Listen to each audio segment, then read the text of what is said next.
शाम ढल चुकी थी। घर में सन्नाटा पसरा था और मैं अकेला था।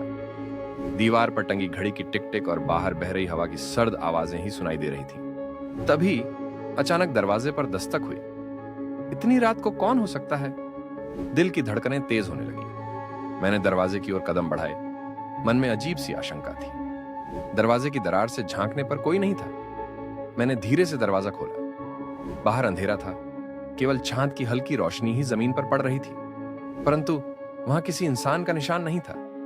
एक सिहरन मेरे शरीर में दौड़ गई। मैंने दरवाजा बंद किया और लौट ही रहा था कि फिर से दस्तक हुई। इस बार दरवाजा खुद से खुल गया। मैं स्तब्ध रह गया, जैसे कोई अदृश्य शक्ति मुझे अंदर खींच रही हो। अंदर आते ही कमरे में कुछ परछाइयां घूमती नजर आईं। वो परछाइयां जिनका कोई आकार नहीं था, परंतु वे मेरे चारों ओर मंडरा रही थीं। मैंने लाइट ऑन की, पर कुछ भी नहीं बदला। अंधेरे में छिपी हुई भयावहता का एहसास हो रहा था। तभी एक परछाई मेरे सामने आकार लेने लगी। वह मेरी ही परछाई थी, पर उसके चेहरे पर एक भयानक मुस्कान थी। मैं पीछे हटने लगा, पर वह परछाई मेरे पास आती गई, जैसे वह मुझे अपने जाल में फंसाना चाहती हो। अचानक बिजली गुल हो गई और सब कुछ अंधेरे में डूब गया। मैं चिल्लाया, पर आवाज गूंज कर वापस आई। जब लाइट वापस आई तो मैं अकेला था, पर वह दरवाजा अब भी खुला था, जैसे किसी नए शिकार का इंतजार कर रहा हो। और मैं जानता था कि अब मैं उस परछाई से कभी नहीं बच पाऊंगा। Subscribe and like for more videos.